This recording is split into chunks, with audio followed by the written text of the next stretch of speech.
गया। Disconnect हो रहा था बार बार। हाँ, हो गया। या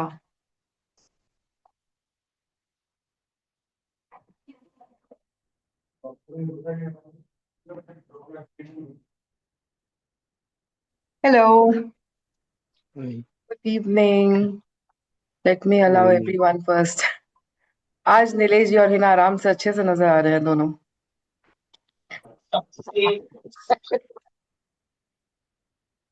second, enable waiting room, admit. Okay.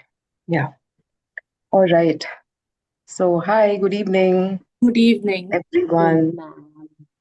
Good evening. Yesterday, after reading the book, I was so curious to know उसके बाद क्या हुआ. I said I was really waiting for this time to come so that we can read it together again. Hi, Pina. Hi. Atma, good evening, Shaili. Good evening. So you remember कल तक क्या हुआ था? That this man, he was Mark Wolynn, is a very successful, I think, event organizer in US or someplace, and he started developing some eye issue. And after this issue, he went for a research to Southeast Asian continent and Indonesia, yes, to be precise. So most of the countries he went to, and he went to a lot of gurus, meditated. So one of the guru told him that you go and make even with your parents. He get very furious. He thought that he has already done it, right? And we've always been told, not toxic relations, say cut your cords and disconnect yourself and all of that, right? But he's giving a very different perspective that nothing unresolved in can stay. It will show up either here in you or in your future generations. Now, if you remember the ancestral healing that I would take, and I had learned from this shamanic guy, and he would always tell me that what he taught was that, our physical features, they match up to with our grandparents also. You must have heard your parents telling you, "तुम्हारी आंखें बिल्कुल हमारी दादी की तरह है या नाना की तरह है." The way you talk is exactly like them. And then I've always asked you to see a pattern that is going on in your family, which happened with your grandparents, with your parents, and it is somewhere affecting you as well. Stories, emotion, everything, right? So he will also ask us to narrate our own story honestly, not by saying, nahi yaar, sab kuch theek hai. I don't want to hear this. Rather, I will not even ask you because for to each its own. You only have to ask your own self. Okay. Then he's asked to go to his parents. And now we'll further read what happens after he goes to his parents, what happens. It's going to be pretty interesting. Those who have done constellation, you know what happens when we go to our parents. We always say that you are the big one. Thank you for the gift of life. What happened? We start reparenting them. Or we say that we have old grudges that you have not looked after the way you should have, or some or other misunderstandings, or even if we don't know, if you're not even aware of it, but our body holds that emotion, right? If a child has been abandoned during the growing up years, the mother was hospitalized or mother was had gone, had traveled. My mother traveled, my parents traveled, they left me alone. They took Shweta with them to London. एक महीने के लिए गायब हो गए लेके उसको. मैं I was all by myself, and I think somewhere it stayed with me. I felt abandoned. I felt rejection. I felt that I'm not so loved. But I think that I have forgotten. But because I'm sharing the story, kahin na kahin, it is as a child, as my inner child, it is still there with me. My body still feels that rejection. My body still feels that abandonment. And here, this is what we have come together to resolve, to heal. all of that. Okay. So today I will start with a small invocation so that we are guided to understand in a better way. It's deep. The concept that he's going to be teaching us is deep. As you all know, constellations are deep. The concept he's talking about is really deep. So let's ask for divine guidance. And let me share one more thing with you. You know that I have not taken any sessions past 7, 8 months, right? I was not feeling like मैं start करती थी and I would stop. मुझे लगता था I'm not aligned. I don't feel like. But when I started reading this book and said, this is it. This is what I love doing. I like to go to the core of the problem and resolve it from the core, not just at the superficial level, at the conscious level, but from where it has started. And this work I really love because it is not only healing the past, it is not only acknowledging what has been left unresolved, hidden, or unexpressed in the past. We are going to be expressing it. Also, we are going to not let it be expressed in the future generation. Okay. So, with that thought, with that awareness, let's start. I want you all to close your eyes. Let's ask for divine guidance and requesting everybody to please, please, please switch on your cameras. Be here. Okay. So, I want you all to close your eyes, take a deep breath, inhale and exhale. We are here to do a deep work and we really seek guidance of our Divine Father, Mother,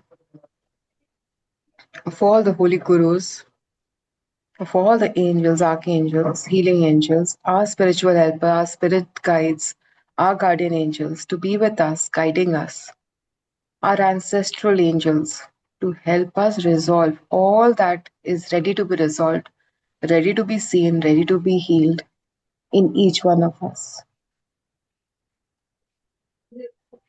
so that we can live a life fully and express our highest potential in this lifetime.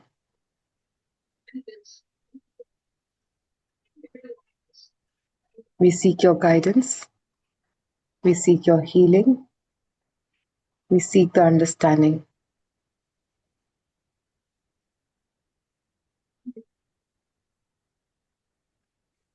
With deep gratitude, respect, and love, we thank you. We also thank the author for writing such an amazing book, which is healing millions and millions of people. And we are one of those. May his guidance be with us as we read through the words that he has written.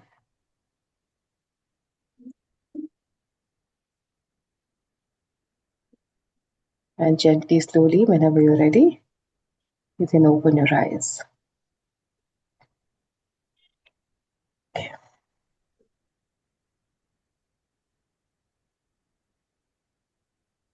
Meanwhile, um, how many of you were able to work on writing the letter to your parents? I haven't started yet. Haven't? I'll start. What's stopping you? Meaning I was busy. I was thinking how to write. I just closed the eyes as you had told, and I was thinking about my papa. I was visualizing whatever he has told me, all the things, and because he is no more, and I was just in the past, and I could get a lot of material that I could write at the time when I was closing my eyes, and when I Mm. opened the eyes, then it gets sorted. Then today I thought before sleeping I would just write a letter to papa, and later on tomorrow I will do it with mama. Excellent. Yes. This weekend, dedicate for this work.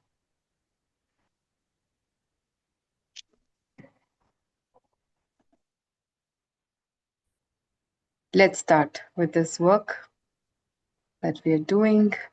Just give me a moment.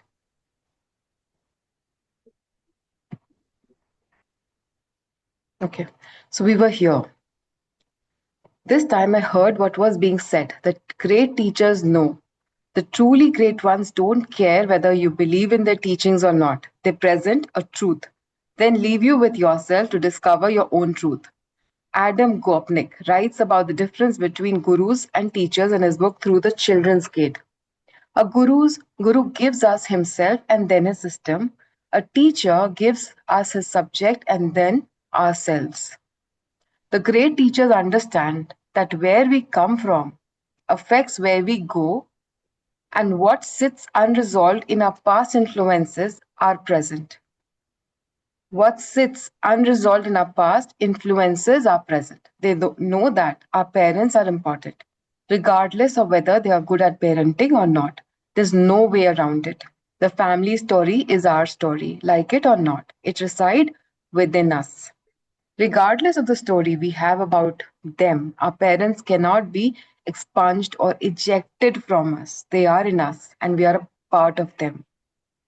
Even if we have never met them, rejecting them only distances us further from ourselves and creates more suffering. Those two teachers could see it. I couldn't. My blindness was both literal and figurative. Now I was beginning to wake up, mostly to the fact that I had left a huge mess back home. For years, I had judged my parents harshly. I imagined myself to be more capable, far more sensitive and human than they. I blamed them for all the things I believed were wrong with my life. Please listen to this carefully, okay? Now I had to return to them to restore what was missing in me, my vulnerability.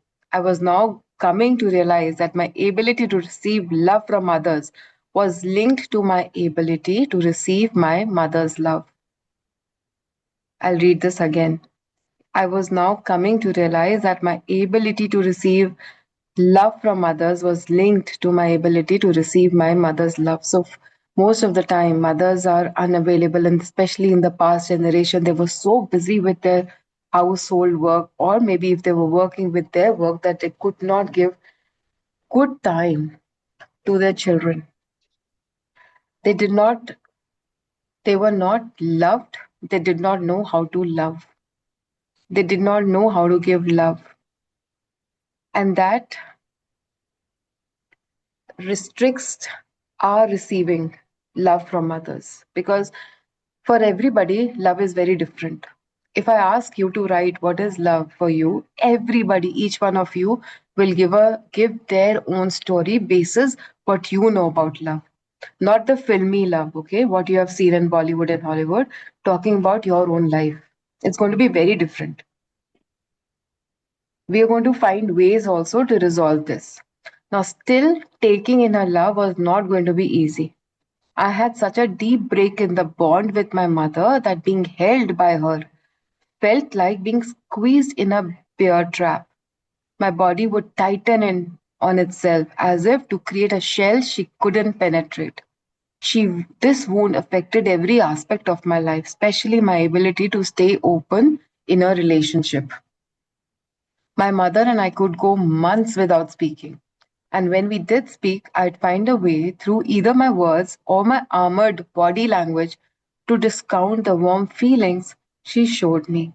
I appeared cold and distant. Conversely, I accused her of not being able to see me or hear me.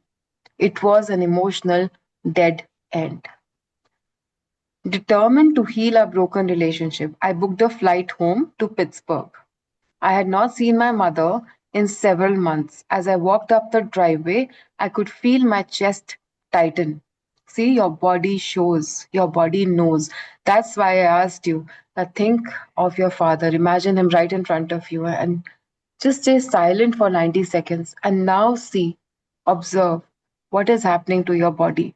What feelings are emerging, surfacing? How is your body feeling? Basis that, what stories are emerging? Basis that, start writing. Okay?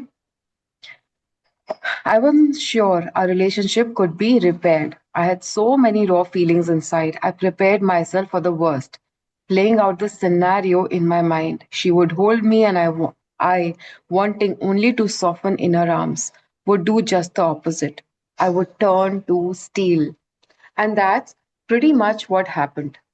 Embraced in a hug, I could barely endure, I could hardly breathe. Yet, I asked her to keep holding me. I wanted to learn from the inside out my body's resistance, where I tightened, what sensation arose, how I would shut down. Now, if you remember the retreats that we did, retreat mein, what did I do? I asked you, those who have attended my retreat, I asked you to hug each other for 10 minutes. 1 minute के लिए, I don't know how, just let me see how many of you were there for my retreat. Of course, Hina and Nilesh were there, Zankana was there, Neeta was there, Pina was there. Yeah, rest, nobody. Okay. So I asked them to hug each other. So pair बना दिया and they were supposed to hug each other for 10 minutes. 2 minute में उन्हें लगा कि क्या कर रहे हैं. पर धीरे धीरे they started melting. And 10 minutes में there were people who were crying, who were sobbing. आज तक किसने किसको 10 मिनट से ज्यादा या 2 मिनट से ज्यादा हक किया. 2 मिनट भी मैं ज्यादा बोल रही हूँ बाय द वे. 60 सेकेंड से भी ज्यादा हम किसी को हग नहीं करते. इवन अपने बच्चों को भी नहीं हग कर पाते हैं. हाँ, पीना हग्ड मी. या वी वर बोथ पार्टनर्स. सो या सो ट्राई दिस. अगर कोई नहीं मिल रहा हग करने के लिए, बिकॉज हम तो पढ़ रहे हैं, we are reading that yes we have to hug, the other person will not understand, right? So hug yourself. I'm sure you won't be able to hug yourself also. Close your eyes, hug yourself, and just soften yourself. Just keep embracing and keep breathing. And somatic movement में हल्का सा ना, just start moving also. धीरे धीरे आगे पीछे, side, the way you want to, gentle, okay? And keep tapping yourself. What you're doing here is telling your body that you're safe. You can be loved. You are seen. It's safe for you. You are now telling your body that it's safe. You are loved. Your body will start feeling it for you. Okay? Abhishek, a big hug to you. Yeah, let's read. Okay. The longer she held me, the more I thought I would burst. It was physically painful. Pain would melt into numbness and numbness into pain. Then, after many minutes, something gave. My chest and belly began to quack. I began to soften, and in the weeks that followed, I continued to soften. It was in one of our many conversations during this time that she shared almost in an off-handed way an event that occurred when I was small. Please listen to this carefully. My mom had to be hospitalized for 3 weeks for gallbladder surgery. With this insight, I began piecing together what was going on inside me. Somewhere before the age of 2, that's when my mother and I were separated. An unconscious tightening had taken root inside my body. When she returned home, I had stopped trusting her care. I was no longer vulnerable to her. Instead, I pushed her away and would continue to do so for the next 30 years. Another yearly event also may have contributed to the fear I carried that my life would suddenly be ruined.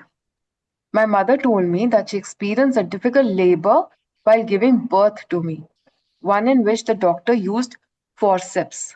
As a result, I was born with extensive bruising and a partially collapsed skull, not uncommon with a forceps delivery. My mother revealed with regret that my appearance made it difficult for her even to hold me at first. when a baby is taken out with a forceps, जो skull होता है वो elongate हो जाता है, right? And the appearance of the baby is little different. So the mother was hesitant in holding the child for some time. Her story resonated. and helped to explain the feeling of being ruined that I knew deep inside. Specifically, traumatic memories from my birth that are submerged in my body would resurface whenever I gave birth to a new project or presented New York in public. Just having this understanding brought me peace. It also, in an unexpected way, brought the two of us closer. While repairing my bond with my mother, I also began to rebuild my relationship with my father. Living alone in a small, ramshackle apartment, the same one he lived in since my parents divorced when I was 13. My father, a former Marine sergeant and a construction worker, never bothered to renovate his own place. Old tools, bolts, screws, nails, and rolls of electrical and duct tape were strewn throughout the rooms and hallways, just as they had always been. As we stood together in a sea of rusty iron and steel, I told him how much I missed him. The words seemed to evaporate into empty space. He didn't know what to do with them.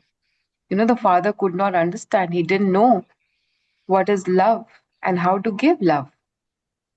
I had always craved a close relationship with my father, yet neither he nor I knew how to make it happen. This time, however, we kept talking. I told him that I loved him and that he was a good father. I shared the memories I had of things he did for me when I was small. I could feel him listening to what I was saying, even though his actions, shrugging his shoulders, changing the subject, indicated he was not. It took many weeks of talking and sharing memories. And during one of our lunches together, he looked directly into my eyes and said, I didn't think you ever loved me. See how sharing, caring, being there for each other, the bond starts building up. And when the bond starts, when you start trusting, you start sharing. I could barely breathe. It was clear that great pain welled in both of us. In that moment, something broke open. It was our hearts. Sometimes the heart must break in order to open. Eventually, we began to express our love for each other. I was now seeing the effects of trusting the words of the teachers and returning home to heal with my parents. For the first time, I could remember I was able to let myself receive my parents' love and care, not in the way I had once expected it, but in the way they could give it. Something opened in me. It didn't matter how they could or couldn't love me. What mattered was how I could receive what they had to give. They were the same parents they'd always been. The difference was in me. I falling back in love with them, the way I must have felt as a baby before the break in the bond with my mother occurred. My early separation from my mother, along with similar traumas I inherited from my family history, specifically the fact that three of my grandparents had lost their mothers at an early age. See how the family tree. I think one of these days, maybe next week, we'll also create a family tree. Okay. I inherited from my family history, specifically the fact that three of my grandparents had lost their mothers at an early age, and the fourth had lost father as an infant, helped to forge my secret language of fear. The word alone, helpless, and ruined, and the feelings that accompanied them were finally losing their power to lead me astray. I was being granted a new life, and my renewed relationship with my parents was a large part of it. Over the next few months, I re-established a tender connection with my mother. Her love, which once felt invasive and grating, now felt calming and restorative. I was also lucky to have 16 close years with my father before he died in the dementia that dominated the last 4 years of his life. My father taught me perhaps the most profound lesson about vulnerability and love I have ever learned. Together, we met in that place beyond thought, beyond the mind, where only the deepest love dwells. So, if you remember, I'll take you back. He felt alone when the eye problem started. He felt helpless and he felt that his life has ruined. After talking to his parents, he could understand where is this vocabulary coming from. Alone when his mother left him for weeks because of her operation. Helpless because the forceps delivery, and ruined because of the skull. He was taken through a forceps, and if the mother felt ruined, that he was distorted somewhere and it has ruined. So this is the vocabulary that stayed in his body and has been expressing because of the illness. So he's just connecting the dots, that how our vocabulary is connected to the story in the past. During my travels, I had many great teachers. When I look back, however, it was my eye, my stressed out, beleaguered, terror producing eye that led me halfway around the world, back to my parents, through the morass of family trauma, and finally back to my heart. My eye was, hands down, the greatest teacher of them all. So the problem he thought is a problem, his eye, was the greatest teacher for him. Somewhere along the way, I had even stopped thinking about my eye and worrying about whether it would improve or worsen. I no longer expected to be able to see clearly again. Somehow, that stopped being important. Not long afterward, my vision returned. Guys, please underline this. After healing his relationship with his parents, after feeling the love that was blocked, and the mother's love started flowing, was always flowing, but he was blocked. He had blocked in his mind.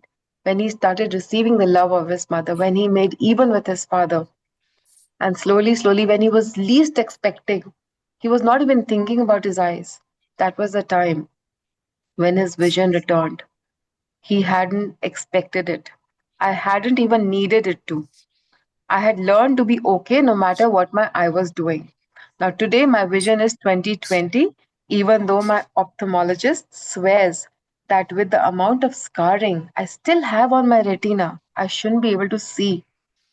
He just shakes his head and postulates that somehow the light signals must be ricocheting and bypassing the fovea, the central area of the retina. As with many stories of healing and transformation, what started out looking like adversity was actually grace in disguise. Ironically, after scoring the distant corners of the planet for answers, I found that the greatest resources for healing were already inside me, just waiting to be excavated. Ultimately, healing is an inside job. Thankfully, my teachers led me back to my parents and home to myself. Along the way, I uncovered the stories in my family history that ultimately brought me peace. Out of gratitude and a newfound sense of freedom, it became my mission to help others discover this freedom for themselves. And I think this is where my journey also started. When I healed my body through an autoimmune disease, where my doctors were also surprised कि livers में मेरे भी इतने scars हैं. Still, the the blood reports are absolutely fine. I can really relate to him, and how he healed through miracles and through healing with his parents and with people. If you remember, I always told you that I wrote letters to my parents, and to mama I could not send, but to my father I spoke my heart out, and he was like, अच्छा ऐसा हुआ था, अच्छा मैंने ऐसा किया था. He didn't even know about all of it that I had gone through. It was unknowingly things that happened, which he was not even aware of. So ultimately, he says that it's an inside job. The way his mission is to help others discover this freedom, I think it's my mission, and that's why I really connected with this book. It was through language that I entered the world of psychology, both as a student, then as a clinician. I had little interest in tests and theories and models of behavior. Instead, I heard language. I developed listening techniques and taught myself to hear what people were saying behind their complaints, beneath their old stories. I learned to help them identify the specific words that led to the origin of their pain. And though some theorists postulate that language was missing during trauma, I have seen firsthand again and again that this language is never lost. It roams the unconscious realms, waiting to be rediscovered. It's no accident that for me, language is a potent tool of healing. For as far as for as far back as I can remember, language has been my teacher, my way of organizing and understanding the world. I've written poetry since I was an adolescent and will drop everything, well, almost everything, when a surge of urgent language insists on being born. I know that on the other side of that surrender are insights that would otherwise be unavailable to me. In my own process, locating the words alone, helpless, and ruined was essential. So, in order for him to heal, this vocabulary helped him to go back where he could connect the dots. In many ways, the healing from trauma is akin to creating a poem. Both require the right timing, the right words, and the right image. Okay, I would also request you here. Okay, let me finish this and I'll tell you. When these elements align, I'll read this again. Both require the right timings, right words, and right image. When these elements align, something meaningful is set into motion that can be felt in the body. To heal, our pacing must be in tune. If we arrive too quickly at an image, it might not take root. If the words that comfort us arrive too early, we might not be ready to take them in. If the words aren't precise, we might not hear them or resonate with them at all. Over the course of my practice as a teacher and workshop leader, I have combined the insights and methods gained from my training in inherited family trauma with my knowledge of the crucial role of language. I call this the core language approach. Using specific questions, I helped people discover the root cause behind the physical and emotional symptoms that keep them mired. Uncovering the right language not only exposes the trauma, it also unveils the tools and images needed for healing.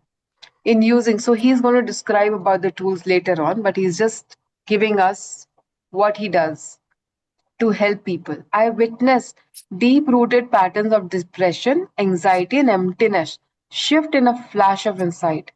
The vehicle for this journey is language, the buried language of our worries and fears. It's likely that this language has lived inside us our whole lives. So you might want to see and check what is your language? What story do you tell yourself? How is your life? So if I ask you, how is your life? And if you have to quickly describe, what will you say? Or maybe if I have to ask you, describe your parents. How was your father? How's your mother? I think that's the vocabulary that you need to reflect for yourself also. I'll write this and I'll send it on the group. Okay. I witnessed deep rooted patterns of depression, anxiety, and emptiness shift in a flash of insight. The vehicle for this journey is language, the buried language of our worries and fears. It's likely that this language has lived inside us our whole lives.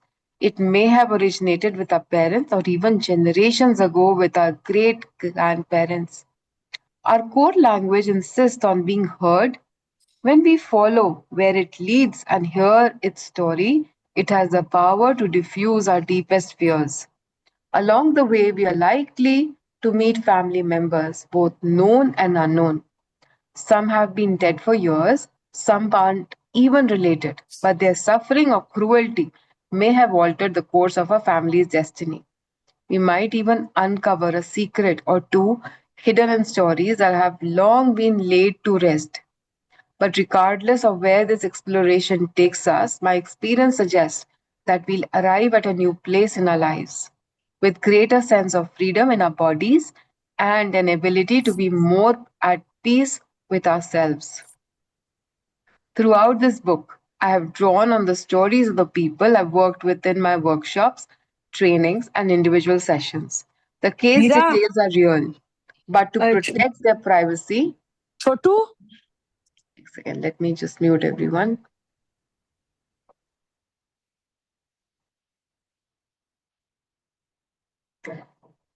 Okay, but to protect their privacy, where was I?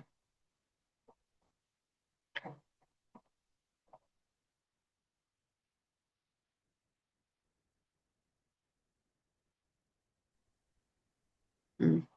I have changed their names and other identifying characteristics. I'm deeply grateful to them for letting me share the secret language of their fears, for their trust in me, and for allowing me to hear what's essential beneath their words.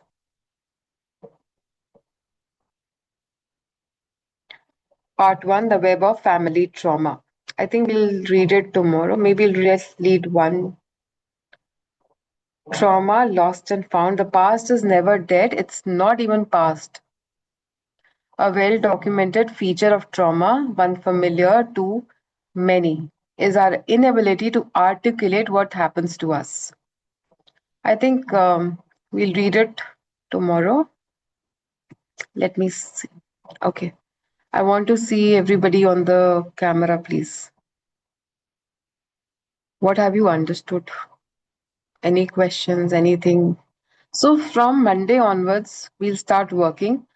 This weekend, what I want you to do is please do write a letter to your parents. Do that. And every morning, when you pray or you do something, one hug to yourself for at least 10 minutes. Please do it. Okay? Let's do this. It's 9:39. Do you want to continue reading for 10 more minutes? Or are you mentally tired? to Can we? meditation. You want to do meditation? Yes. Okay, let's do meditation. Uh, okay, let's do meditation. I want you all to close your eyes.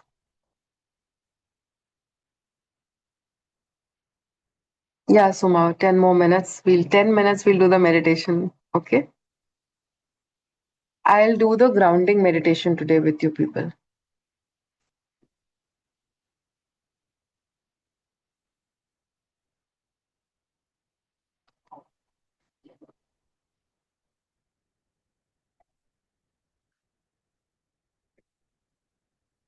Put your phones on silent so that you're not disturbed.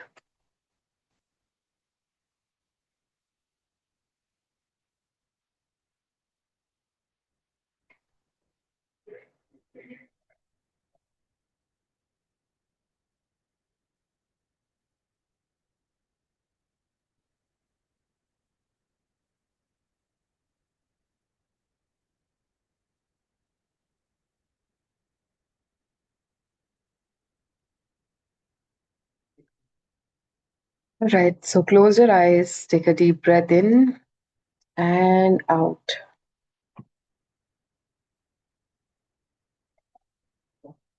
We will begin with grounding and rooting our energies, letting our whole system remember that we are supported, held, and never been alone.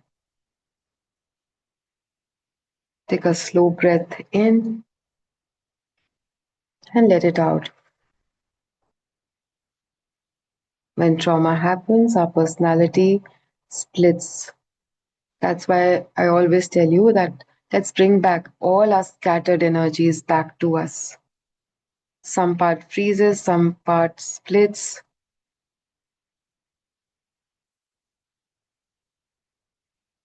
and some part shuts down. Some part becomes hyperactive. And from that moment, we learn to adapt.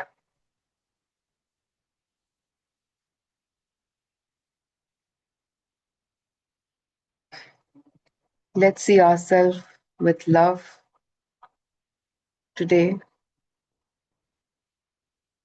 So inhale and exhale out, relaxing your mind and your body, commanding your mind and body to relax.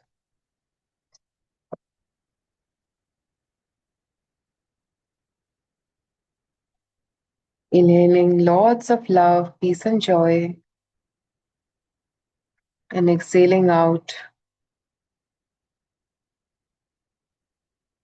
all your stress and worries out of your system.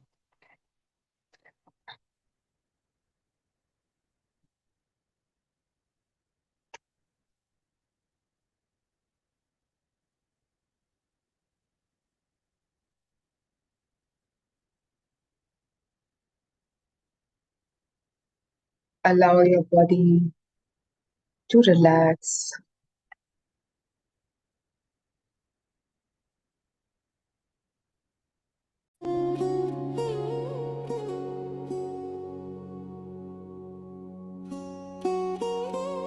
Let your body know that you are loved, that you are seen, that you're important, and you're safe. We're simply letting our body know that it is safe and it is safe to be who we are. When we root our energy, we send this message to the whole nervous system.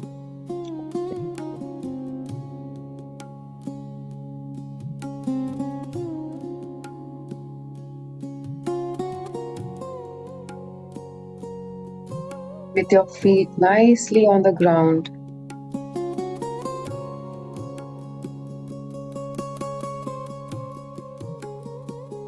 firmly on the ground,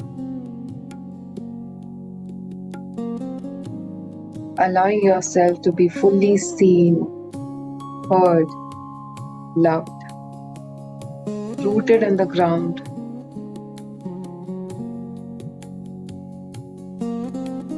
Let's begin our transformation journey. As you sit comfortably, your body settles.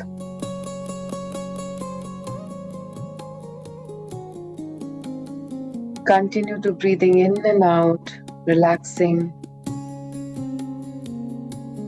Now start imagining your roots growing downwards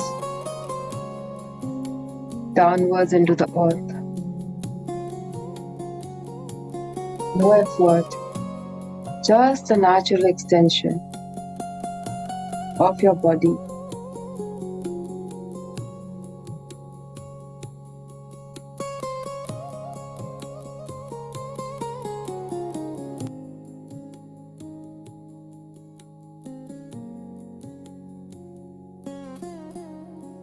Now, as you reach the center of the earth, grow your roots around it.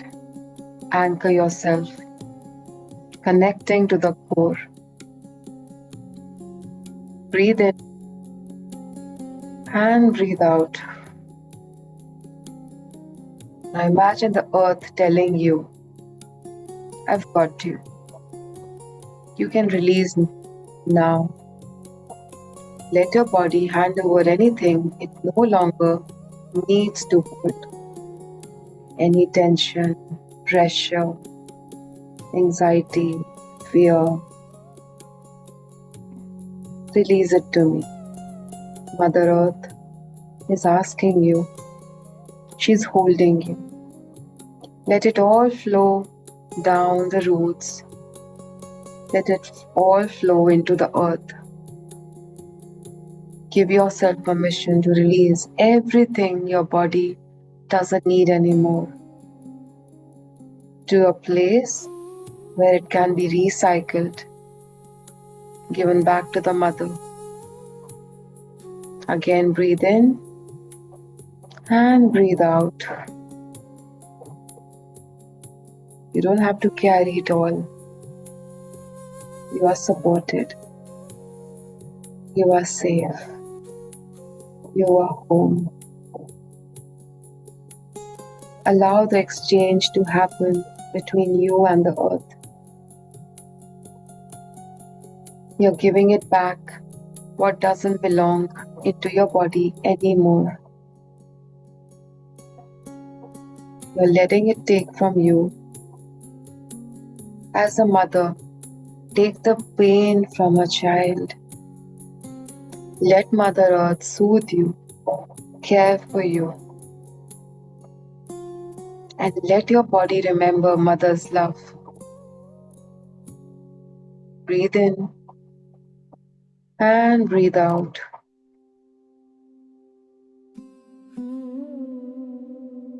Keep building a strong connection between you and Mother Earth. Allow yourself to feel as you, as a child. Allow yourself to return to the womb of the mother. Breathe in and breathe out.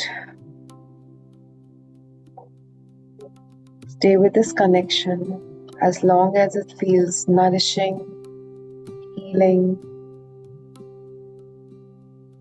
allowing your body to feel safe and grounded. Expanding your vision to notice other roots, the roots of other trees around you. Allow yourself to feel their presence. Allow yourself to touch your roots with their roots, supporting each other. You're not alone.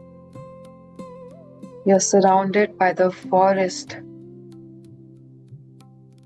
Through your roots, you're connected to others. This is how you're building a strong foundation, interconnectedness, and a genuine relationship with the source.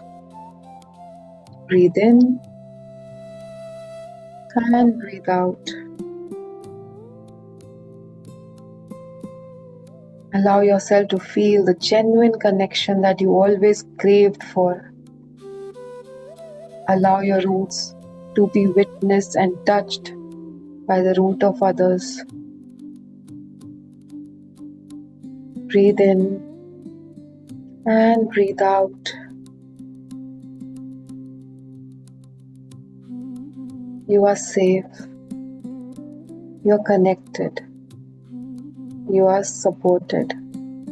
Stay with this image.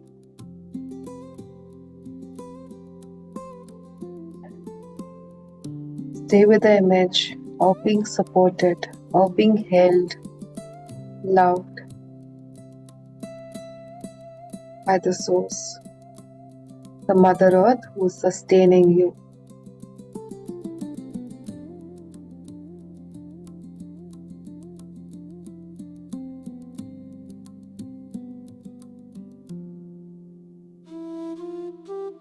Allow yourself to expand even more beyond the roots.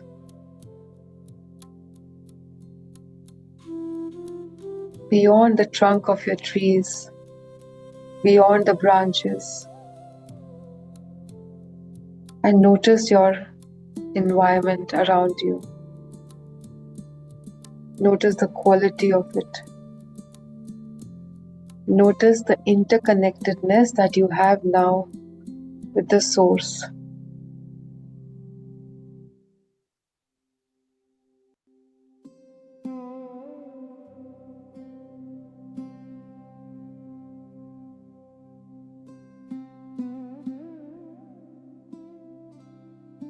Again, let's say to ourselves, I'm connected with genuine connections. I'm safe. I'm supported. I'm held with love.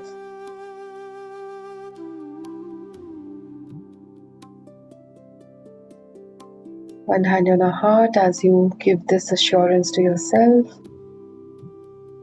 I'm safe. I'm connected. I'm loved. I'm surrounded by genuine connection.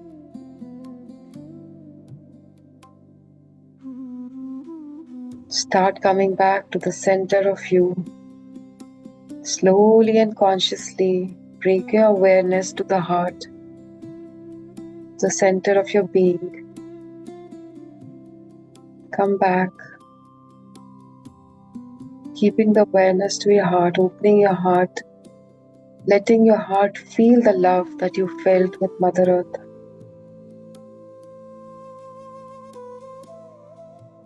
And allow this love, this feeling to spread to your entire body.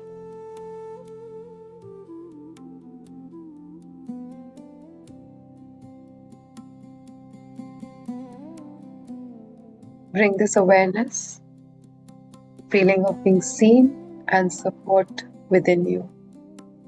And whenever you're ready, gently and slowly, you can open your eyes, feeling supported, feeling loved, feeling held by the Mother.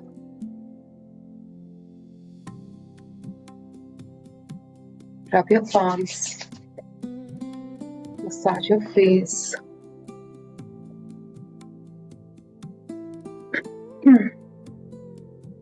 And stay in this connection of being loved, of being held by the Source.